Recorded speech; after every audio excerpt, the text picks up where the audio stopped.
ये बाढ़ आज आनी नहीं चाहिए थी सबसे पहले, और जब पता था कि बाढ़ आएगी तो 1 साल में उसकी तैयारी की जानी चाहिए थी।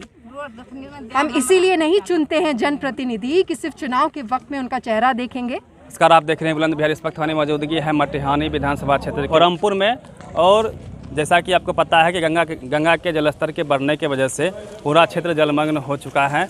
और यहाँ पे केंद्रीय मंत्री गिरिराज सिंह का भी आगमन हुआ, मुख्यमंत्री जी का भी आगमन हुआ और आज पुष्पम प्रिया मैडम का आगमन है, लेकिन सुविधाएं अब तक यहाँ पे नहीं पहुँची है।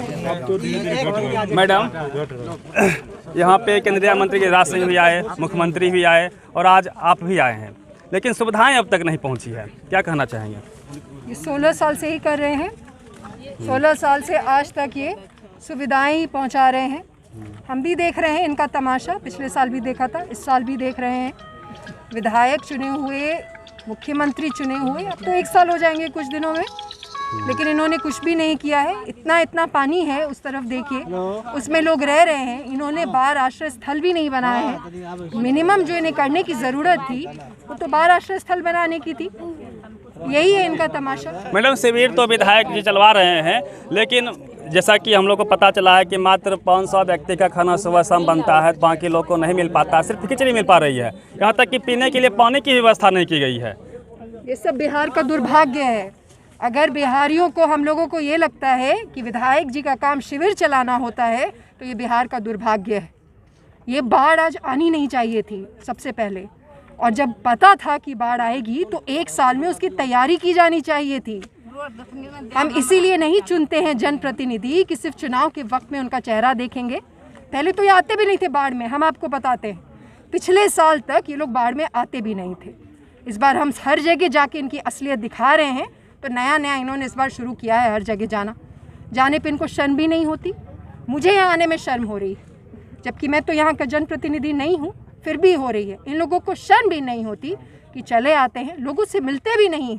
आपने सुना कि आ गए, बट कहानी वहाँ पे ख़त्म तो नहीं हुई है। आप आए क्यों? अपने दलालों में घिर के आ जाना नहीं होता है। लोगों से मिलना होता है, लोगों की समस्याएं सुनना होता है, उसका समाधान करना होता है। बट यहाँ पे तो राजनीति का एक अलग ही मतलब होता है। मैडम, वास्तविकता ये है कि गंगा में गाद बढ़ जाने से, सिल्ट जमा हो जाने की वजह से नीतीश बाबू लगातार कह रहे हैं कि इसको जब तक निकाला नहीं जाएगा तब तक बाढ़ की समस्या आती रहेगी। उस पर काम हो रहा है, लेकिन पिछले 15 साल से कान थक चुका लोगों का। कब तक ये काम होगा? देखिए, आप नीतीश बाबू को आपके माध्यम से ये बात पहुँचा दीजिए। वो तो निकाल ही रहे हैं, उनसे निकलेगा नहीं मतलब, तो आप छोड़ दें ताकि जो लोग निकाल सकते हैं वो निकालें और लोगों की ज़िंदगी बेहतर हो सके। चूँकि मैडम आप बेगूसराय में हैं, तो बेगूसराय में एक लोगों का मुद्दा रहता है कि यहाँ यूनिवर्सिटी होनी चाहिए। इस पे आपका क्या कहना है? देखिए, यूनिवर्सिटी, स्वास्थ्य, जो भी यहाँ पे उपकेंद्र है जो चलता नहीं, अभी रास्ते में था, ये सब तो नॉन नेगोशिएबल चीज़ें हैं। मैंने कहा ना, ये हमारा दुर्भाग्य है। हमें खुद से भी ये इंट्रोस्पेक्शन की चीज़ है। ये बाढ़ में खड़े होकर इंट्रोस्पेक्शन करने की ज़रूरत है कि शायद हमें भी नहीं पता कि हमें जो संविधान ने इतने 72 जनप्रतिनिधि दिए हैं उनका काम क्या होता है। ये सब नॉन नेगोशिएबल है। प्राइमरी एजुकेशन अच्छा होना, टर्शरी एजुकेशन, यूनिवर्सिटीज़ होना, ये तो होना ही है। इसके लिए तो संविधान 75 ईयर्स पहले ही बन गया था।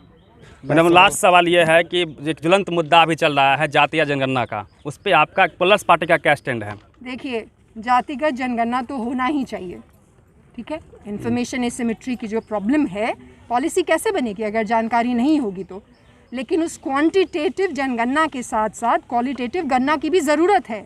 ये जानने की ज़रूरत है, ये लोगों को पता चलने की ज़रूरत है कि 30 साल में जो इन्होंने सिर्फ जाति के नाम पे राजनीति करके अपनी परिवारों को आगे बढ़ाया है, या सिर्फ खुद आगे बढ़े हैं, इसका असल में लोगों की ज़िंदगी पे कोई प्रभाव पड़ा है कि नहीं, कि इन्होंने सिर्फ 30 साल में लोगों को ठगा है।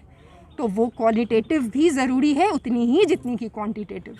बहुत बहुत धन्यवाद आपका, आपने बेबाकी से अपनी बात को रखा।